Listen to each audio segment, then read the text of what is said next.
It sure does. We're going to go ahead and get started in the interest of time. My name is Ruth Milligan. I am the organizer of TEDx Columbus in Columbus, Ohio. And I'm Julianne Worm, and I am the organizer of TEDx East in New York City. And also joining us today, we're not sure if they're logged on yet, are Laura Stein, who we affectionately call Center of the TEDx Universe. She is Director of TEDx. And also, we're pleased to have Bruno Giussani with us, who is Director Curator of TED Global, we believe calling in from Switzerland. We also make sure everyone knows that we have a wonderful webinar organizer with us today in case we have technical difficulties, and Julianne will talk about housekeeping, but I'll give a nod to Brad Kleiman from Techniques out of Cleveland, a national training and webinar consultant who has really made this possible for us today. So thanks, Brad, for being with us and helping us along the way. Julianne? I'm going to go ahead and jump into some housekeeping so that we can all have a seamless experience here together. You should each have a little bit of a control panel on your screen, and I don't want to make assumptions about the opportunities people have had to participate in these kind of online learning experiences. So we're going to go over a couple of the functions that will help you participate. One is the questions. We will have a segment at the end for about 10 or 15 minutes in which we'll be able to answer your questions, and we really look forward to it. You can type questions in throughout the entire webinar. They'll come up on the screen. We're going to reserve responding to those until the end, so I just wanted to let you know that in advance. At that time, we'll be individually unmuting people so they can speak and we can have a discussion, and then we'll go ahead and put you back into mute mode. So when that time comes up, I'll go ahead and facilitate that, but just so that you're aware. Additionally, we'll be doing some polls so that we can get feedback and kind of get the pulse of the group that we have with us as we go along. And this is a perfect time. We're going to go ahead and work on and do our first poll. And here we go. You'll see that it'll come up in your screen. Have you hosted your first TEDx event? And if everyone can go ahead and participate in this, we'll leave it up for about 30 seconds. We're at 58, 60%. So it gives us a chance to see what do we have out here with us. At 76% of the vote, 80% of you have not yet hosted your first TEDx event. So that sounds great. We're going to wait 5 more seconds, and then I'll go ahead and close the poll and share the results at a total of, here we go, 85%. The results, here you go. So it looks like for the majority of the participants today, you have not hosted your first TEDx event, and that's good information for us to know. And so now we're going to go ahead and get into the goals of the webinar, and we've tried to keep it very simple, knowing that all of our time is limited and you can essentially only do so much online. The first is that we want to talk about managing your prospects and cultivating people to give talks. The second will be crafting the talks and some of the considerations and experiences that Ruth and I have had in working with our speakers. And then finally, we'll open it up to your questions and challenges that you have had thus far. So now I'm going to go ahead and hand it off to Ruth, and she's going to get us started. So on your screen, actually it feels like we're in an airport right now. On your screen, you'll see a departure board. We wanted to just bring in one small analogy to help you walk through our thought process about the difference between managing your prospects and crafting your talk. In your development of figuring out who your prospects are, hopefully you will have chosen a theme for your talk. And in this case, we are just using the departure board as hopefully you've chosen a departure destination. In my, one of the things that I did in preparation for this webinar was to write the white paper. Some of you might have read about that. We will not be addressing how to actually find your speakers in this talk, nor addressing how to pick your theme. So this is the point at which we want to take you is you've already determined your destination and you're about to collect your prospects. How do you choose when your prospects get to be a speaker?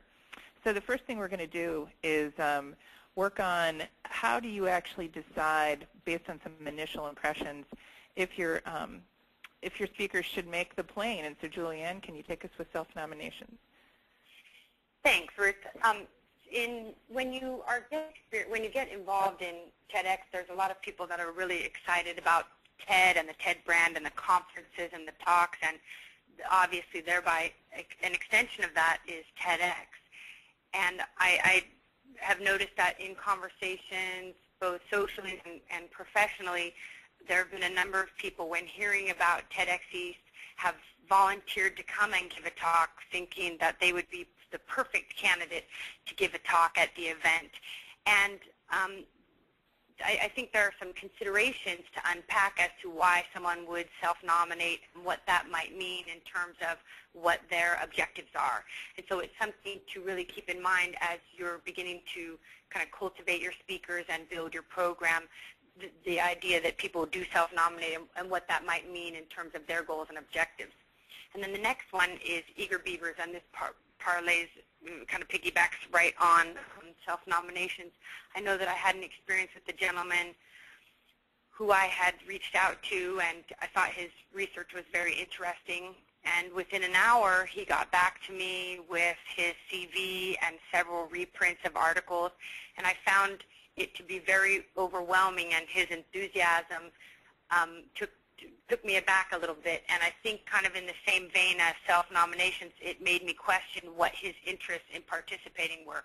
Was he really wedded to the idea of ideas were spreading, or was it something more about self-promotion? And those are considerations that I think are worth bringing to light. Ruth is going to go ahead and finish this up for us. Many of your TEDx speakers may be associated with universities or professors and already have given a talk. And what we just want to alert you to is the person that comes to you with a lecture they've already given and trying to recycle it into a TED Talk. I personally had this experience and regretted not crafting that talk more narrowly. We just wanted to alert you that if somebody just wants to give a talk they've already given, that does not equal a TED Talk. So be careful about that. That doesn't mean that you can't turn it into one, but that you need to craft it a little bit more than just what they've already given. And the last one is be careful about the people who can only speak from the written word. I had a wonderful prospect who had the core idea that represented a TED Talk, a TEDx talk, and but he specifically said to me over and over again, I've never spoken without written words in front of me. And really we had to take that seriously and opt him out and suggest that maybe he could try in another year when he was ready to speak without a script. So those are sort of our initial impressions, and we want to move on now to what we consider to be as equally important in terms of working with your speakers on the business of your speakers. So Julianne? So one of the things, thanks Ruth, one of the things that I know came up while I was working with my committee and kind of pulling in speakers was communicating about what their availability was and communicating with them. And it was my first event, November 6th of 2009, and communicating with them about what kind of time would be involved and what kind of availability I needed. And I learned a lot of lessons about finding out from the get-go in which ways did they prefer to communicate, via email, via telephone, via text, and this ties into the gatekeepers as well. Did they have an assistant that they preferred I go through for getting kind of the logistics, the slide deck, the release signed, setting up appointments, etc. But at the end of the day, the availability of the speaker to work directly with someone on your committee is really important. And I know I had someone who I've known for 15 years, and she would have been fantastic, but she just couldn't schedule the time to meet, to talk, to work through the material. And so at the end of the day, the committee, we made the decision to say, you know what, not for this event.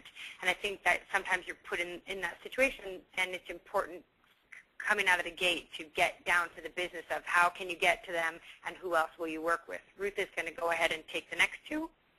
And in that point, I had the exact opposite experience with a speaker who was very available to me, except until the 2 weeks before the TEDx event.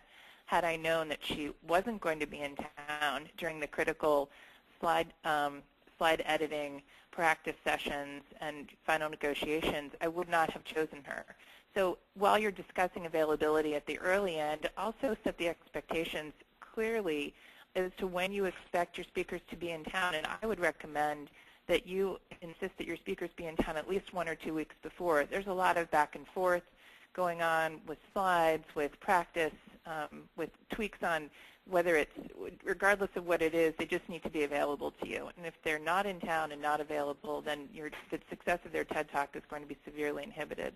And lastly, we just kind of wrapping up this piece, we want you to make sure that you take their behavior seriously, because the way they treat you, their arrogance or their excitement, their lackadaisicalness or their sort of relentlessness to be in your face, whatever their behavior is, it will translate into how they give their talk. So just pay attention to the behavior because it will be consistent. We just don't want you to make any assumptions.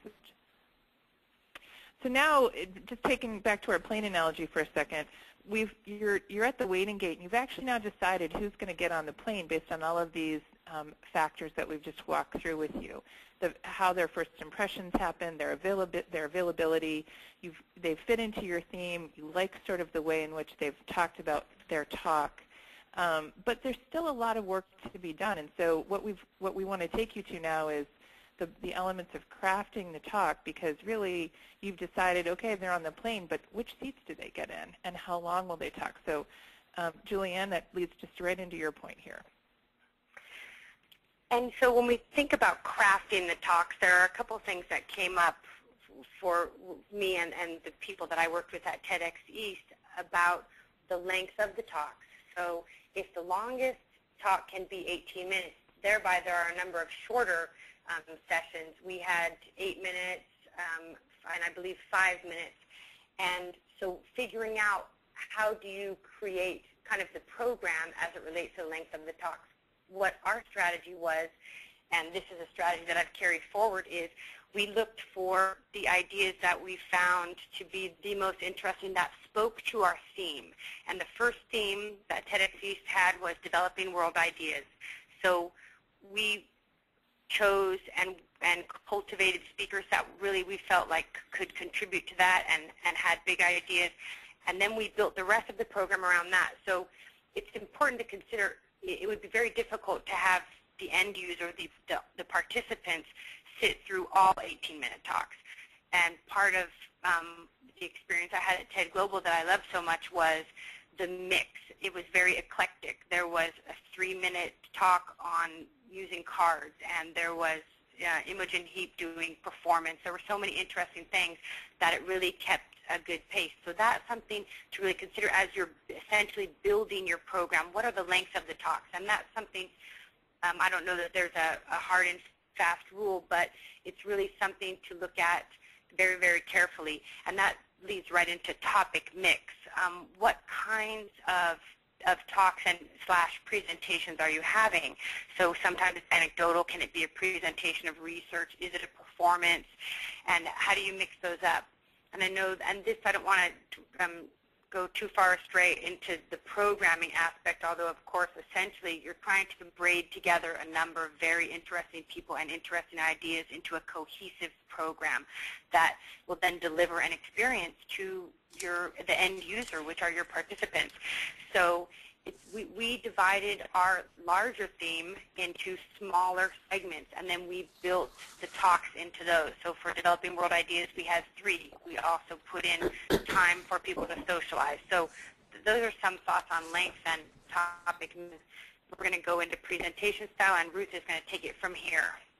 So one of the things that you'll do is you'll look at the speakers that you've chosen and decide what kind of presentation will they give. And that may not have occurred to you as being a choice that you have, but my co-coordinator has actually been to TED 4 or 5 times and brought up the notion of interviewing one of our speakers. He was 89 years old. He's a national, actually international hero. We didn't want to put the pressure on him to actually have to craft a talk, nor did we want to have to work with him and the energy that we had and the time we had. And so the option of interviewing him was a delightful solution. It achieved our goal of having him in the program. We were able to get his message out. It did not put stress on either the organizers or the speaker. And in fact, he became our headliner, which is actually going to take us into poll question here next, but we just want to just reinforce that as you watch the TED Talks online, don't discount the fact that there's a few different ways in which to communicate, to organize them. But what we want to do now is ask you all a question in our next poll as to, do you think that your TED event, your TEDx event, needs a headliner? Do you need someone who has name recognition, may not be giving the most amazing TEDx talk of their lives, but that can help promote and give credibility to your event? So, Julianne, I'm going to let you. So we are at 22 seconds, and we've got a 70% of the vote, and it's an interesting breakdown. We're going to go ahead and wait till 30 seconds, which we just reached. We have 80% of participants having voted, 54% of you. Let's go ahead and close the poll and share the results. We have 55% that believe yes and 45% that believe no. So that's an interesting. And I'll just let Julianne talk about for a second. Julianne, did you have a headliner at your TEDx event? Well, actually, we kind of framed it, and this goes back a little bit to the length of the talks. We had essentially several headliners. There were 4. We had Susie Welch came from, and a lot of people know Susie Welch. We had John Wood from Room to Read. We also had a couple other really kind of Dr. William Duggan from Columbia University, who does strategic intuition. So we considered our 4 18-minute talks to be our headliners, and we kind of divvied it up that way. What about you, Ruth?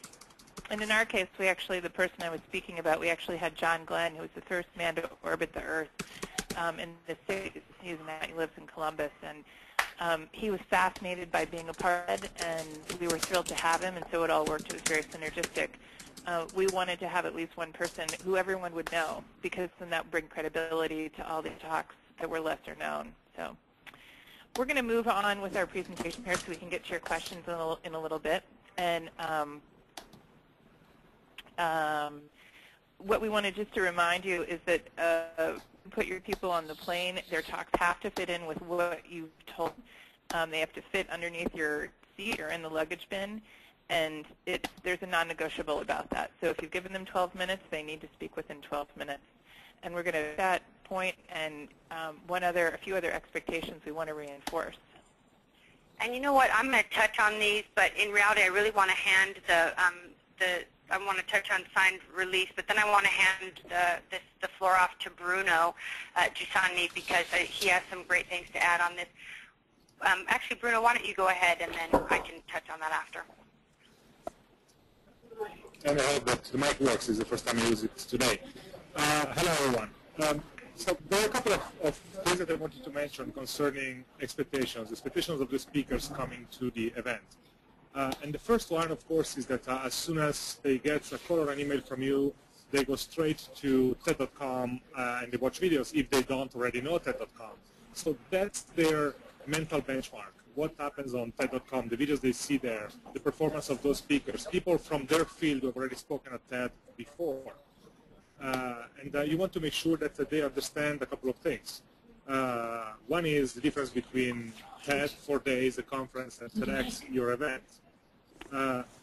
which you need to be crystal clear all through with the speakers in order to set the right kind of expectations in terms of what they will find on stage, in the audience, and so on.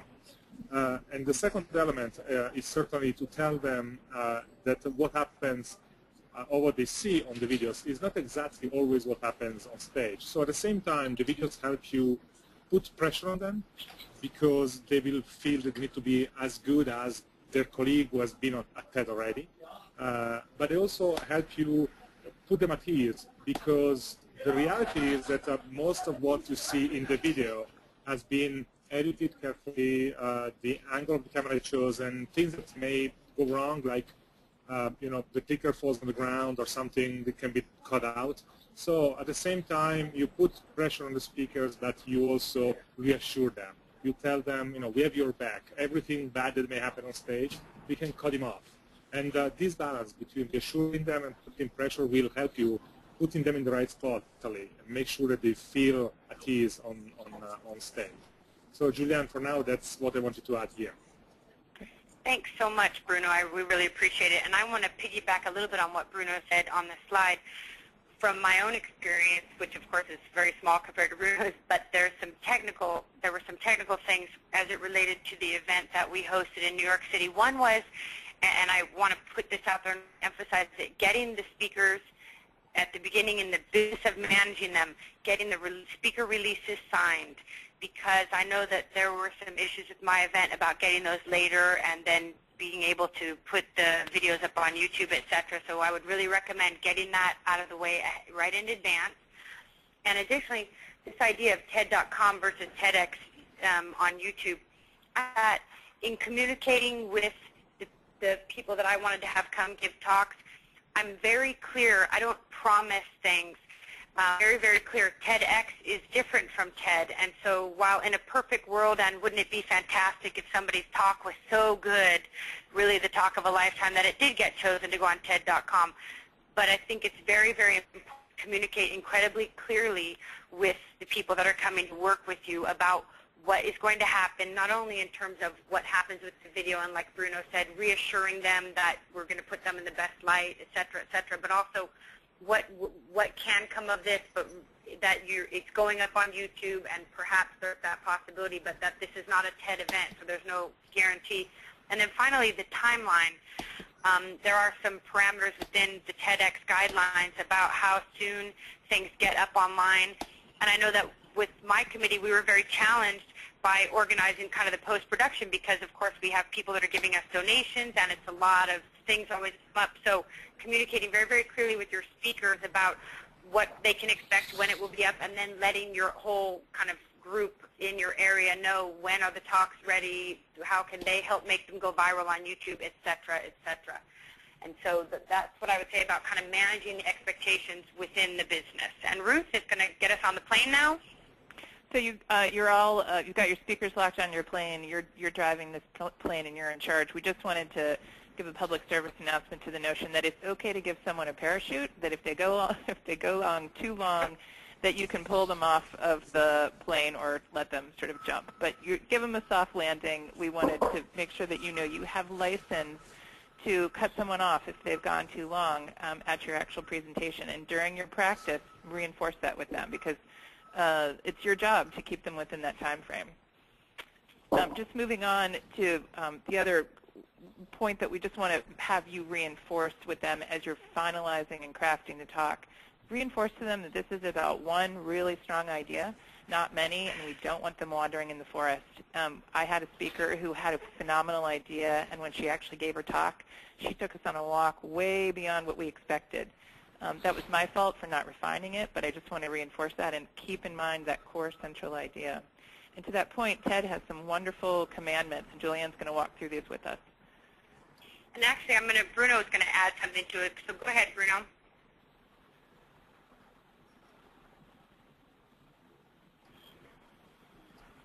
Bruno, can you hear me? Perhaps you can't hear me. So I'm going to go on to the TED commandments, and then we'll check in with, go ahead. Can you hear me now? Okay, sorry. I may have had a mic problem. So this idea of the single idea in the talk. When you discuss with a speaker, generally what they tend to discuss is their latest idea, the freshest research, with you. But then when they go back and start working on their talk, they tend to create their whole biography and try to cram in a lot of things that they've done in the past and so on. So you need to basically keep track of what they do all through the process and make sure that they understand the focus on the key part, and they develop that strongly. One important thing is you should not hesitate in suggesting a full rewrite of their talk if needed. You are looking at their talk and their topic from the outside, so you're not in the pool. And sometimes you have a better sense of what the talk should be about. So don't hesitate writing back to the speaker and say, well, here is how I think this talk should be structured. Point 1, 2, 3, 4, 5. And see what the speaker says. Don't hesitate doing that. Very often what comes back is actually a big thank you, because they see that their topic can be seen from a different perspective. Thank you, Ruth. You can go ahead. That's great. Okay. Thanks, Bruno. Thanks. And I'm going to jump on the TED commandments here. And normally I wouldn't want to read, we're all very intelligent people, but let's go through these really quickly, because I think that this really ties together both what Ruth was saying and what Bruno just added. And these can be found on TEDx on the section of the TED.com website, TEDx, dream big. Show us the real you. Make the complex plain. Connect with people's emotions. I think that's a really powerful one. Don't flaunt your ego. No selling from the stage, which kind of ties back into things that we talked about the eager beavers and the self-nominators. Feel free to comment on others' talks. We like the kind of interconnectivity. Don't read your talk. End your talk on time and rehearse. And I think that sums it up. During the speaker preparation for TEDx East, I've sent these out more than 3 times to my speakers at different points to make sure that they felt that they got them, they heard them, they read them, that this was their guideline. So now we're going to go ahead and bring up poll 3, which is right here. How important do you think visuals are to the success of a talk? And this is going to take us right into our next section about kind of cultivating the slide, et cetera, et cetera. And you know, that's a big discussion. So we're at now 19 seconds, and we have about, I don't know, 70%, and it looks like the majority. I'm going to go ahead and close the poll now. We're at 80% again, and let's share the results. So 15% think vital, 58 important, and then 43% think not relevant if the speaker and topic are engaging. Okay, very interesting. Alrighty. Well, that leads us right into our next point. We just wanted to bring up a few points about slides or visuals and asking you the question and getting you to think about, are they really necessary? I'll say that there was an expectation in Columbus that that everyone would have slides. I didn't start with the expectation that no one had slides and having to prove to us that they needed them. And so to build from 0 up is maybe something to consider as opposed to just assuming that people have them. And really thinking about, are they going to add or subtract to the talk? There's plenty of wonderful TED Talks out there. You know, Ken Robinson's a great example, Mike Rowe, Isabel. There's plenty that don't have any slides and really captivate you and bring you in. And so to think about those talks and how someone, if they can, get their talk across without visuals is important. But if they do need visuals, a few things to remember about the technology with regard to them. Make sure that they work. Make sure that the animations aren't too complicated. If you're switching from Keynote to PowerPoint, make sure that you have rights to use certain images and video. We had a movie clip. We had a YouTube video. Julianne had some New York Times copyrighted photos. Make sure that you're giving credit and that you have license to use those images in your slides if they are going to be used. And Julianne's going to talk about templates. Thanks, Ruth. And that was one thing that we actually borrowed from TEDx SF, because we all love to collaborate with our other TEDxers.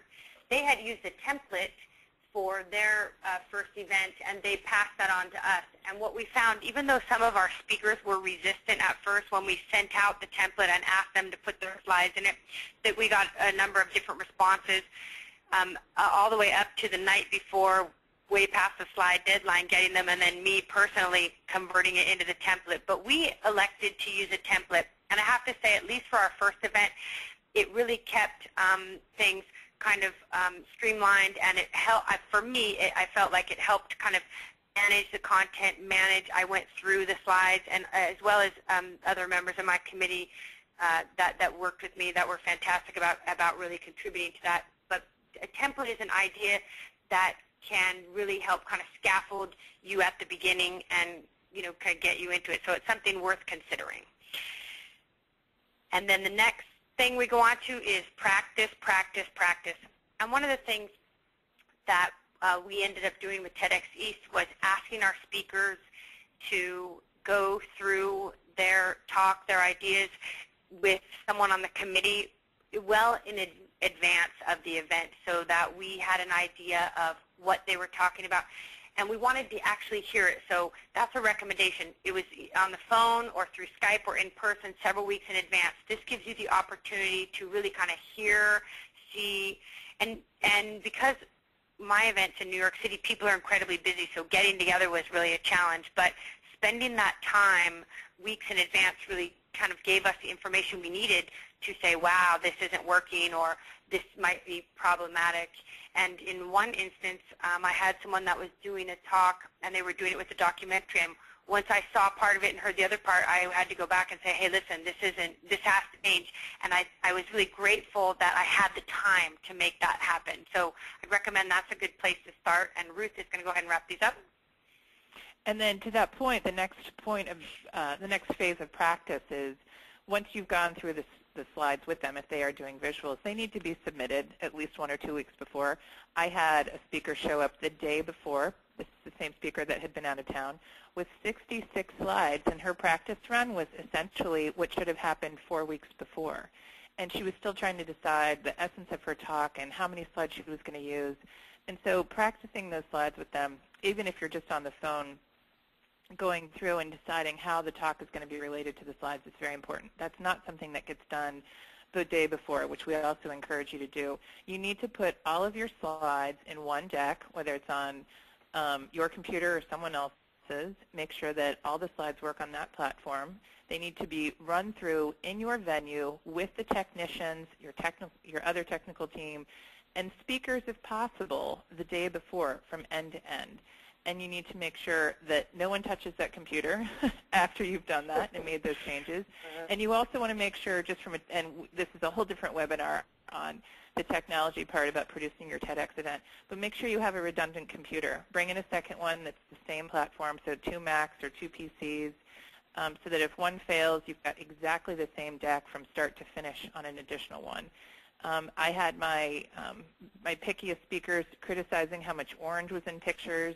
We were able to address some of those issues. It's crazy what will come up if you do invite them to practice, but we encourage you to make sure that you've achieved the goal. They know where to stand. They know how the microphone works. They know how to look at their slides.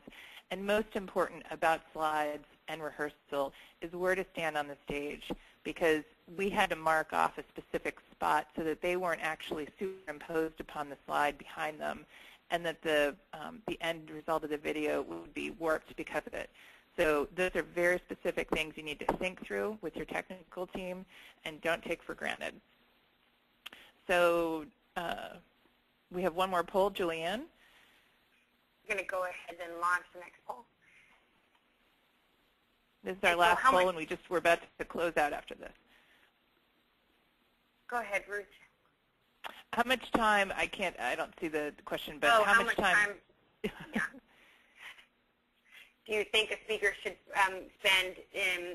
anticipate spending to prepare the talk of a lifetime is what it says on mine, but unfortunately it's not coming up. So essentially how much time, and sorry to overtalk you, Ruth, we've practiced so much that won't happen. We're pretty good. Okay, great. So we're at like 32 seconds. I'm going to go ahead and close the poll and share the results. So this is what we're looking at, and this is an interesting, I think that Ruth can speak really well to this. This is a really interesting topic.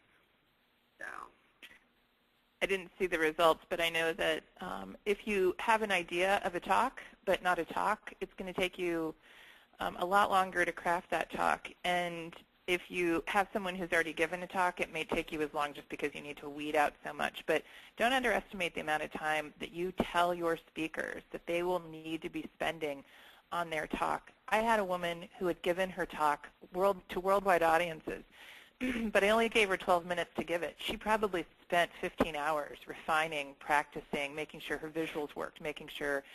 So it just depends upon the talk and the person, but it's a large commitment, and we don't want you to undersell the amount of time that your speakers will need to be spending. So we just have a few reminders that we want to give you in closing, and then we're going to open it up to questions. Make sure, as we talked about, that everyone respects the maximum 18-minute limit. If you've given them 12 minutes, then it's a 12-minute limit. Make sure that you've encouraged them to take risks. We haven't talked about that too much, but Julianne mentioned it a little bit when she was going through the commandments about making it personal and bringing some emotion into it. Those are things that you need to encourage and push, and Bruno talks about how we can push them, but you also give them a safeguard at the other end, that they're not going to be, we're not going to embarrass you. We're going to make sure that you're protected. Obviously, see as much as your speaker's presentation before as possible, and don't be afraid to give them that parachute. And you know what, actually, Bruno is going to come in and talk a little bit about the 18-minute time limit and stuff. So, Bruno, I'm going to go ahead and hand the floor over to you. Yes, thank you. This idea of the 18 minutes is an interesting one because it's a limit, but it's a limit that really you manage. And of course, one of the questions is how do you kick somebody off stage, particularly if it's somebody who's a star, who's a name, when they go over time. And that's always a difficult proposition when you are a host. So here are a couple of things to consider. First of all, even if they go over time, you don't always need to push them off stage because you have seen the slides before, you have seen the talk before, you have discussed with them. So you know whether they have another 30 seconds to 1 minute to go or whether they have another 8 minutes to go. And if it's 30 seconds or 1 minute, don't even bother telling them to speed up. Just let them finish. That doesn't disrupt the talk. It doesn't disrupt the video. It's much better that way. But if by the time they get at 17 or 16, you know there are still 7 minutes to go, then it's a problem. And then you need to start thinking about what to do. So don't wait until you get to the end of the 18 minutes. Start thinking about that around the 15th minute, judging how long they may go over time. And prepare to jump in. And there are a series of ways to jump in. One is to go on stage and tell them something like, you're great, giving a great talk right now, but you are over time, so I need to give you to wrap up. So you offer them 2 minutes additionally, but you put them under pressure in front of everybody to finish their talk now. And you do it gently and gracefully, and generally it goes well. The other way, when you really want to stop them and finish it there, is to wait for the appropriate moment, like when a speaker finishes describing a specific example, or when they finish describing a map or a graphic that's up on the slide. And so you go on stage and you jump in, and the speaker will turn to you because they see you moving to the stage, and they will just say, this is great, but let's keep this as the word of the end, or the final word. And you do that with a smile and again gracefully, and turn to the audience and with a gesture invite them to applaud the speaker, and then you explain, you were over time, so I need to move on to the next speaker. So there are different ways to handle the moment when you need to stop a speaker. But the important thing is you need to know whether you're going to stop him or not before the 80 minutes arrive. So around 15, 16, you need to be ready and have a sense of how long over time they're going to go. Thank you, Julia. My pleasure. And another interesting anecdote, piggybacking exactly on what Bruno said and Ruth, is that I had a speaker who had 96 slides, and a 96 slides in an 18-minute talk, and I felt comfortable with what his message was, but when we started going over them, I was able to negotiate with him about how we were going to reduce that. So we put some of the slides on an auto timer at 1 second each, et cetera, et cetera. So that really was a lot of prep in advance. But thank you very much, Bruno. Those are I've seen you get people off stage. It's not an easy thing to do.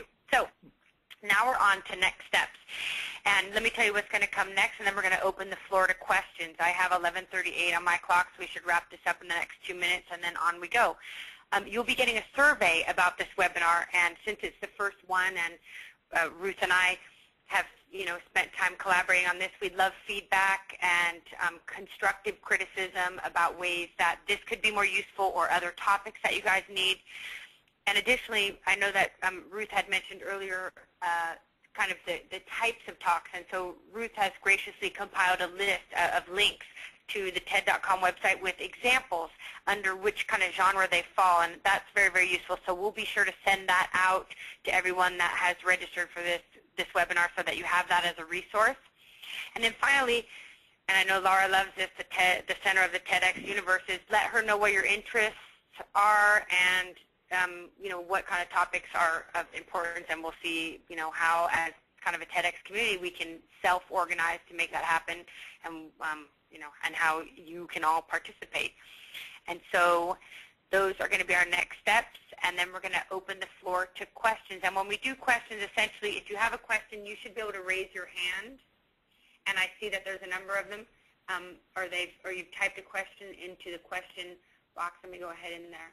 I see a lot. And before we do questions, let me just say, let's thank Bruno and Laura. They may have to jump off, and we appreciate their being here, and we appreciate all their support and being sort of drivers for us on this. Thank you, and thanks to everybody for all your support and enthusiasm about TED. Thank you. Thank you. And I do want to reiterate, this is a series of self-organized events, and I hope some of you that have hosted your events will come on board to work with Julia, myself, and Ruth in hosting additional events. We're hoping to make this a monthly occurrence.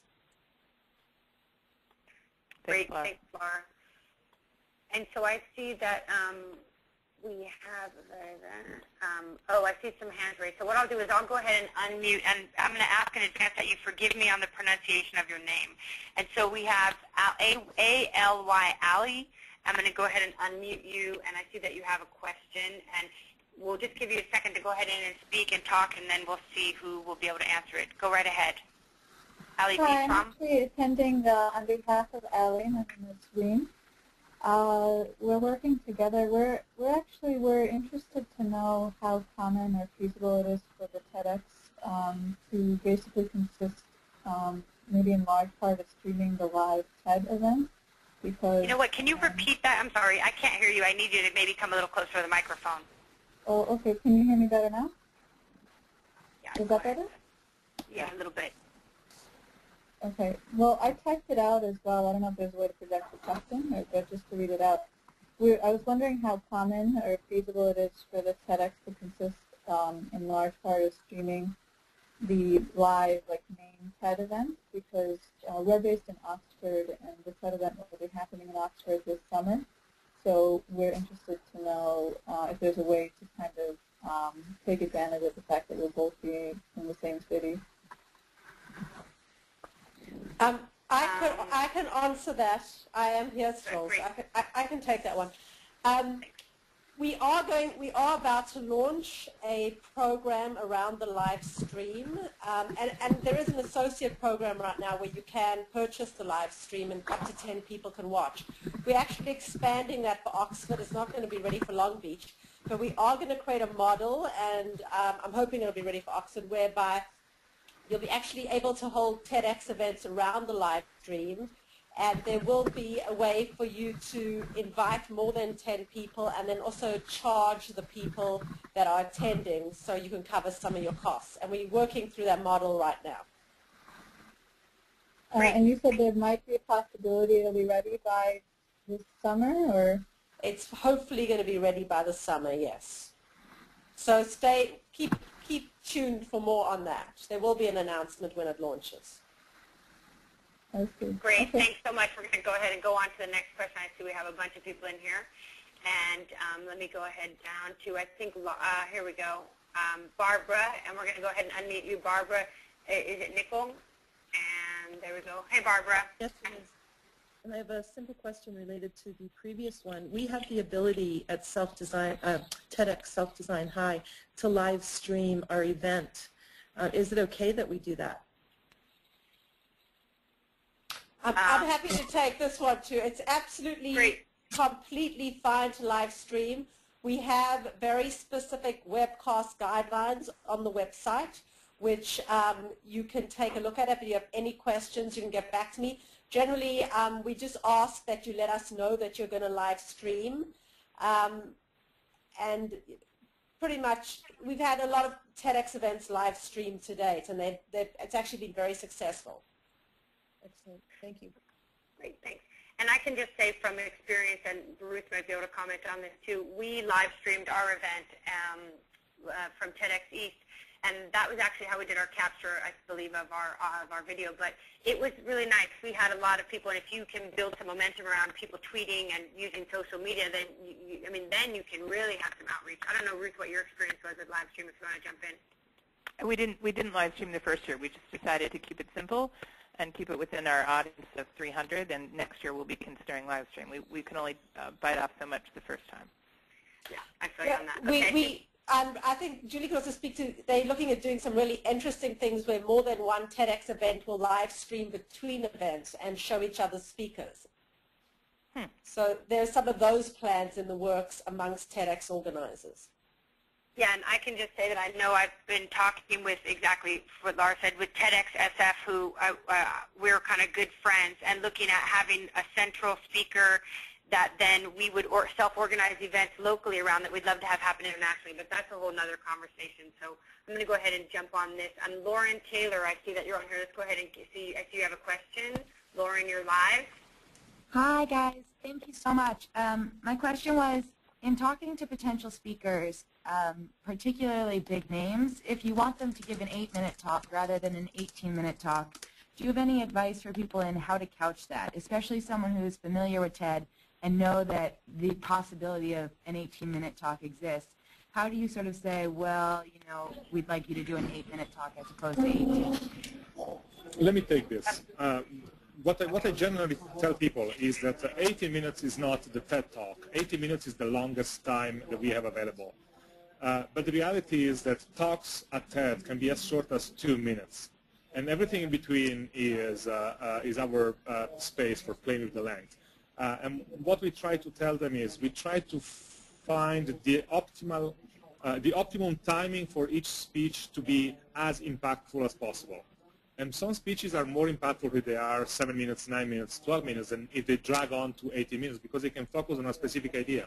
Think of a tech demo, or think of a photo and pictures show, and so on. So basically what we try to tell them is we want your speech to be as impactful as possible, and to do that we need to find the optimal time. And the optimal time for you is 9 minutes, and then start from that basis. Thank you. Yeah, and thanks, Bruno. I knew what to piggyback on that. I think it's important to emphasize also that all speakers are equal. So simply because someone speaks for 18 minutes doesn't mean that it might mean that it lends itself better to the theme that you've chosen, but it doesn't mean that their idea or their work is any more valid. All talks are equal. It simply means how does it fit into the larger program. So I kind of wanted to point that out. And I don't know, Ruth, if you wanted to jump on this too. No, I don't have anything more to add than what Bruno said. Okay. Thank you, guys. Thanks, Lauren. I'm going to go ahead and mute you and go on to the next question. And let's see, we got some going down here. And I see, okay, here we go. We're going to go to Theodore. Now let me unmute you, Theodore, and then we'll go to Thomas. Go ahead, Theodore. You should have the floor. Okay, so Theodore, I guess you can't hear us, so we're going to go ahead right on to Thomas. I'm going to mute you. Theodore, can you hear me? Okay. And now we'll go on to Thomas. Okay, Thomas, go ahead. You have the floor. Tomas Carrillo. Okay, so we're going to then go ahead and mute you back down. And that should mean that all of the live hands I have, I see we have, wait, one more. Bander, we're going to go ahead and unmute you. And do you have a question? Okay. Can you hear me? Okay, we don't want to leave the dead air. So let's go ahead down into now the questions that we see are in the, and I'm just going to read them out, and then whoever wants to jump in and talk about them. I see that Manuel is from Portugal. Is there an ideal length? And I'm not sure that if we just kind of answer that, Ruth? I don't think that there's an ideal length. I think it's embedded in their idea, embedded in your entire program, and embedded in the diversity of talks, and basically also what Bruno said. So it's really based on the speaker. Okay. And also there's a question, is there a minimum length? Is 2 minutes Bruno, are you still on? I think Bruno may be off. No, I'm still here. Are you there? Still here. Yeah, but I didn't get the question. Sorry. What's the question? Is there a minimum length? A minimum length for the talk? Well, it's difficult to do a talk in 1 minute, but we have had many 2-minute things, which are basically short glimpses on an experience or a technology or a gadget. And that's what makes a talk short, is that you can really focus it on one specific thing. I drove into a tornado last year, and here's my experience. 2 minutes, sharp, end. But that's pretty much the shortest talk we've ever had. Okay, thanks. There's another question here, which I think has come up with the committee I work with. It's very important. How many times can someone be a speaker at a TED conference? And we're going to throw this right, I believe, over to Laura and Bruno. Yeah, well, we have had some returning speakers, but not very often. We really try not to have returning speakers unless they have something significantly new to say. Generally, at every TED or TED Global, we have probably 4 speakers who have been at one of the previous TEDs in 25 years. So you see the ratio of returning is not very, very high. And the other thing I'd like to add here is that I often get the question, if my speaker speaks at a TEDx event, will that jeopardize their chance of getting to speak at TED? And in fact, the opposite is quite true, that we've had several incidences where because a speaker has spoken as a TEDx event, we are then inviting them to speak at either TED or TED Global. And Bruno can add to that if you like. Excellent point. From my perspective as a programmer of TED Global, TEDx events are a way for me to identify speakers that would never have come across otherwise. And you can mention this to anyone you invite. Okay, that's good to know. And I'm going to throw this next question to Bruno and Laura as well. It's from the question box. TED.com versus TEDx. Should we stress the differences? Always, because this allows you to set the right expectations. People get a mail that says, why don't you come to a TED-related event? And if they know TED, they know the website and the videos, maybe they've been at a conference. So confusion is very easy. So you need to be extremely clear about the fact that this is independently organized, that the TED team doesn't have a specific direct role in organizing it or in programming, but that you are talking with us and using our toolkit and all these kind of things. So the experience will be as close as possible to TED, but it will not necessarily be TED, and particularly, it will not be in front of the same audience as TED, just because graphically located in a different place. It's all a question of setting expectations. That's it. That said, I think Laura and myself need to jump out because we have another staff meeting. So thank you again to everyone, and see you. And Salome, yes. Salome is on board. So Salome from our team is on board, and she can answer if there's any specific questions. She may be able to answer. Great. Thank you. Thank you, Laura. Thank you, Bruno. Thanks. And this next question, I think that Ruth used to speak to this one. Is there any kind of example of the how to invite a speaker? I mean, here in Brazil, not everyone knows what TED really is. Do you have a specific approach?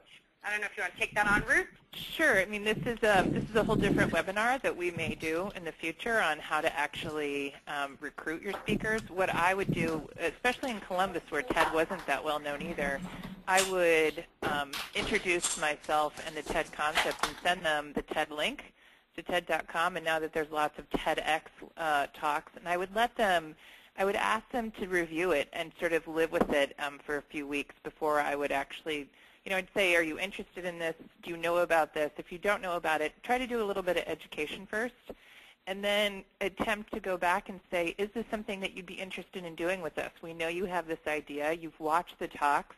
What does it feel like for you? And so it takes some time. It was not an immediate sort of yes or no. It was a real dating process where at least they let me have a conversation with them. And if they knew about TED, it was one thing. If they didn't, we'd need to get through that hurdle and then come back to them. But networking and the people you choose on your committee and sort of breadcrumbs and looking at other TED Talks out there can all help. And again, like I said, this is a whole topic unto itself, but hopefully that helps. And I'm just going to add on to what Ruth said. I know for me, is there like an approach? I think that the networking part, if there's someone I'm interested in, if they know of TED, when I make the initial contact, I find that the response is typically very, very positive, and it's very easy to get the conversation sparked. If they don't, then kind of just coming out of nowhere hasn't worked, so usually networking in with someone that knows them and then setting up time for either a phone call or coffee has worked well for me in talking about it. But yeah, I think it's a very imprecise science, and it is a whole other webinar. We have a bunch of other questions here still. So I'm going to, the next one is, how do you, and I think that Ruth, this one goes right to you, how do you incentivize your speakers to rehearse and or attend a mandatory rehearsal? Because I didn't have any luck with that in New York City, and so I know Ruth did. Go right ahead. Building some trust with them and letting them know and over-communicating are things that I did, and really being persistent and setting that expectation that this is a different kind of event, and that if you want a chance to really be on TEDx, on YouTube, or even on TED.com, these are things that you need to do. Granted, there's no promise of being elevated to the larger site, but that was incentivizing for some. The other thing is that you only get one shot at giving a TEDx or TED Talk, as Bruno just said. So we want to make it really good for you, and we owe it to the audience to deliver the best presentation as possible, because we've cultivated our audience. Again, that's another webinar. But you can also say, if you can't do these things, and this is what I did when I would invite a speaker to consider being a speaker, I laid out specifically, here's the exact dates and times that I expect you to be in different places. Now, granted, I got pushed, I got delayed, it's just a matter of making sure that there's still a chance that you can tell them, sorry, we're not going to have you, and you still own that ability, and you got to remind yourself of that. So you do the best you can. Yeah, and now on to the thanks, Ruth. Excuse me. Now on to the next question. How do you vet a speaker's talk if you don't have slides to look at beforehand? I'm going to begin on this, and then I know Ruth will probably have stuff to add as well, because she's got great experience with this. In terms of vetting a speaker's talk, we set, just like we just said, we set guidelines for, we needed to see an outline of the talk. We needed to see their slides and ideas at a certain amount of time in advance. Also, we made it so that we asked our speakers to set up a time to go over their ideas, as I said, Skype or on the telephone. So a number of the people that I worked with, we had several hour-long phone conversations where they kind of first time took me through the ideas, second time actually pretended it was their talk and went through it. That's if you don't have the opportunity to meet in person. But I think that's kind of vetting, if I'm answering the question, and this is from Lauren, for me. What about you, Ruth? Same thing. I actually gave a screen test to 2 of my talks where I had a video crew come to the venue where we were having the actual event about a month before, and I actually said, I want you to give me your talk in 5 minutes. Tell me what the essence of it is. So I could at least see them on video, because I had no previous video of them. I had no previous sort of record that they had given a talk, but their recommendations were good. And in doing so, actually, one of my talks got extremely well curated because of that. He showed up and gave a talk that was a timeline, a little bit, but what Bruno was talking about, a lot of his own personal history and his biography and his personal involvement, and we were missing the whole point about the idea itself. And after that point, I sort of swallowed hard and said, we need to really think about how you come into this story. And so letting them sort of give it to you, if they will, and unedited, unfiltered, and that's one of the best ways then to know we need to do it this way. Or it could be that they hit the nail on the head and there's no editing needed. It's very independent with each speaker. Okay, and then we have some more questions. Thank you. I'm just going to summarize a couple questions here, and I'm going to throw them out. I see that there's some people asking about the template, and I'm happy to send the template. I responded to some people individually. I'll get that to Laura if you guys want to use it. It's one simple template. If you like it, you're welcome to use it.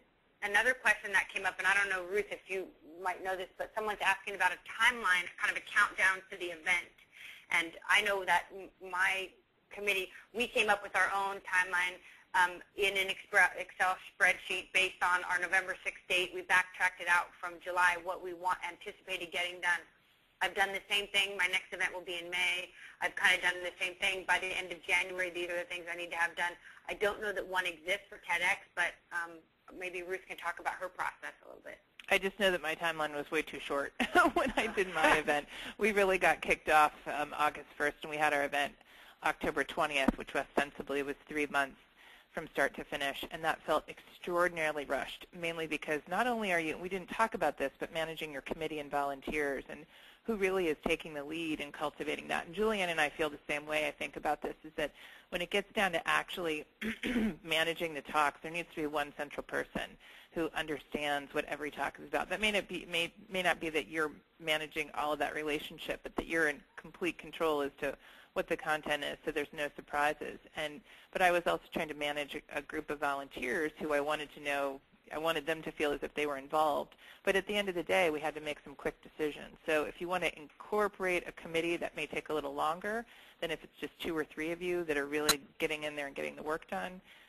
I would say that from start to finish that you need to give yourself no less than 4 months, and that you can back in sort of some of our points here. A month before you need to have your talk submitted, 2 weeks before your slides submitted. And we could probably, Julianne and I could probably come up with a draft template for that and send it to Laura. We could probably get it posted as a white paper. We'll give that a try. So. And you know what I'm going to say, because I really love to start and end on time. It's 12 noon according to our clock, so it's been an hour. We're going to go ahead and wrap this up. I wanted to just quickly comment. There's tons of other questions that we weren't even able to scroll through and get to. I would really ask and recommend that all of these questions that you didn't get answered and interests, et cetera, make sure you include that in the survey that we're going to send you so that gives us all of the data that we need to continue on with this project. And I want to personally thank you for participating. You've been absolutely wonderful. And Ruth, I don't know if yes, thank you, Julianne, and thanks again to Laura and Bruno and Slame, and also to our great webinar master, Brad Kleinman. So thanks, Brad. We appreciate your help in getting us to this point. And best of luck with your events. Have a great day. Good luck, everyone. Thanks so much.